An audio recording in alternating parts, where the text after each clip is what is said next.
So thank you everyone for coming. Welcome to StarkWare session and welcome to Tel Aviv.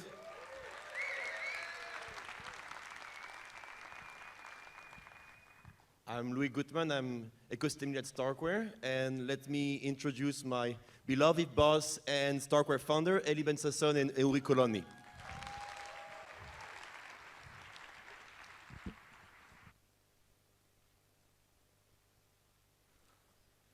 Hello. Hi, good morning. You go first.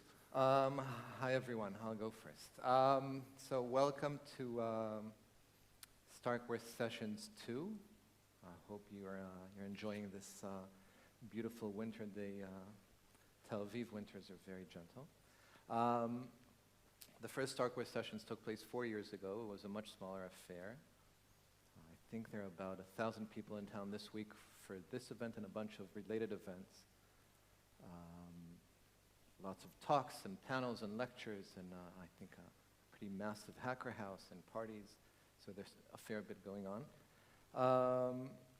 I wanted to say a few words about decentralization, though not of computer networks. You're going to hear a fair bit about that, but actually of human networks. I'm a member of two professional such networks. One is StarkWare, and the other is this ecosystem.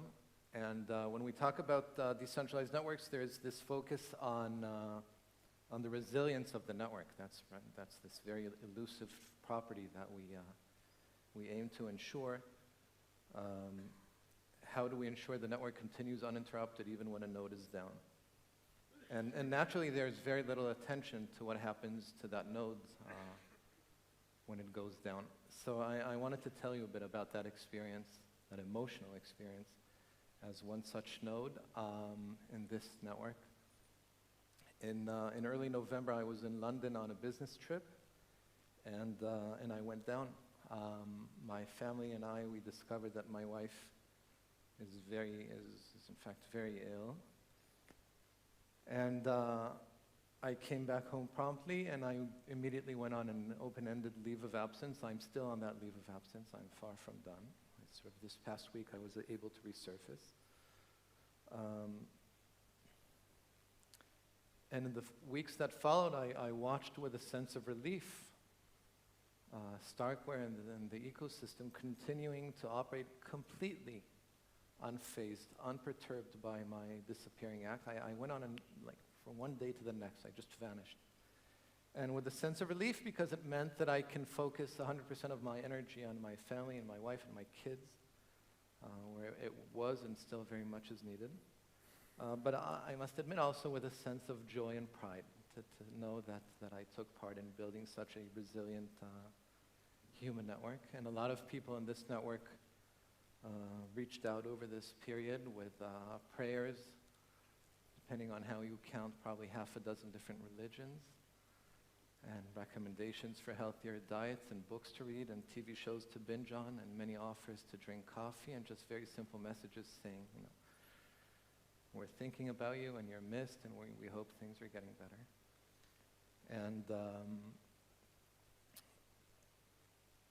And that is a very touching experience. It also magically it injects the node with resilience, which I don't think happens in computer networks. So in human networks, the network is actually able to reach out to someone and help them regain their footing, which is an astonishing thing. So what can you learn from this observation of human networks, also known as life? Well, you can learn a pretty trivial thing, and that is that you really want to be part of and build out such resilient networks, because by definition it means that they're made up of the most talented and creative and supportive and caring and optimistic, very optimistic people. And that's a good thing to have on a good day, and it's complete bliss to have on the bad days. I think StarkNet is one such ecosystem, and I urge you to take this week to strengthen your connections within this ecosystem. I think Eli's going to be talking about the value of face-to-face interactions in this context.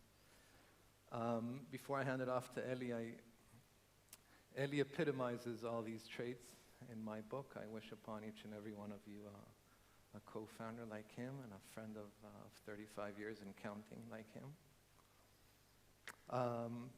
I wanted to thank the StarkWare team for putting this together, this whole beautiful event, and our sponsors and partners, and the many speakers you'll hear over the next couple of days, and all of you.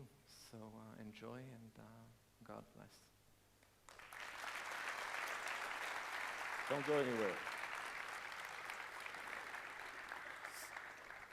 So, just relating to what Uri said, when this proverbial bus hit him, and also meaning it hit all of StarkWare and StarkNet, it was just the same time when FTX was imploding, and a lot of people in the weeks afterwards, in conversations would ask, how are you dealing with all this? Are you affected, and so on? And of course, to everyone at StarkWare and also at StarkNet, it was this that we're trying to deal with, and which is really affecting us is of course not related to all these scams that imploded, but actually to the fact that our leader and the person that did most for having this vibrant ecosystem ticking and running is suddenly not available, and it's very, very good that he's now slowly re-emerging, even if it means that my own ability to take a nap or go windsurfing or do all kinds of things is going to maybe slightly diminish if he's around, because a major part of his job was to make sure that the only part. that some people come on time, to various things that they were supposed to come on time for. So anyways, but we'll take it. Please come back as soon as possible. We need you. So I want to say something about conferences. So we all sort of forgot this art through the 3 years of COVID, and we're all zoomed out, and that's what we're used to. But reflecting back, conferences made a huge difference, like face-to-face conferences like this one made huge differences in my professional career. I've said this many times in the talk I'll give soon. I'll actually repeat it again. The watershed moment, the point where I got red-pilled with blockchain was at a conference. I heard about Bitcoin many times before, but it was the event of spending time with other people. Those were Bitcoiners. There was no chain other than Bitcoin at that time. It was in 2013. I entered it one person, and I left it a completely different person. And my professional career has completely shifted, and it was at that moment. It was a conference. And it's interesting because, the white paper, I'm talking about an event that happened in 2013. So I could have read the paper, could have read a large number of papers that I never got to read, but that's one of them. And I could have learned about it from other means. But it was this event of spending time with other people like-minded that really changed my career, I hope for the better. And it was also another conference in the fall of 2017 that I organized. Back then it was at Technion, where I was teaching, in which Uri got sort of, so he's been doing startups and entrepreneurship work for all of his career, and I was talking to him about blockchain and so on, and again, he could have been convinced by other means, but a really crucial part in, I think, his decision, maybe you want to say some words about it, was at a conference.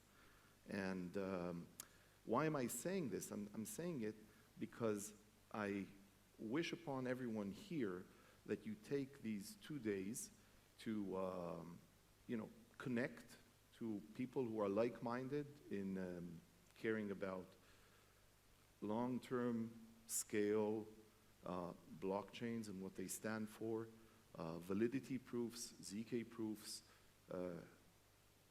deep and important and profound math that helps with integrity, and come out of here, I hope, transformed in a good way, and I hope that at least some of you will look back and say, there was this event, StarkWare Sessions, it was a face-to-face conference, and it made a real difference in my life.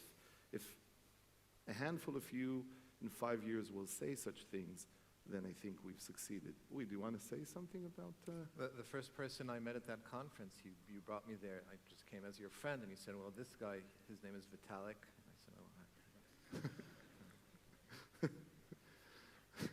Yeah, it was a very eventful conference. There were a few of the sort of snake oil selling kind. It was ICO season, so there were all kinds of, diamond coin, and gold coin, and banana coin, including the inventor of banana coin was there. It was also a place that, I know that conference was also influential for Ethereum, in the sense that that's where Justin Drake met Vitalik for the first time in that conference, and they started, working together. So I hope, again, that many of you will be able to say similar things. I just want to say that if you see folks with a StarkWare shirt, they're probably with StarkWare, so I urge you to reach out to them, ask them what they're doing, get connected, talk to us, and of course, more important, do similar things with others around. So the original plan was we were now supposed to introduce Professor Shafi Goldwasser, who really started this whole thing, this whole technology that we're all implementing. She's the co-inventor of interactive and zero-knowledge proofs, and together with Silvio Micali and Charlie Rakoff, and she won the Turing Award for that and many other awards for her amazing work. And she was supposed to arrive, but she's COVID positive in New York. So she's not able to attend.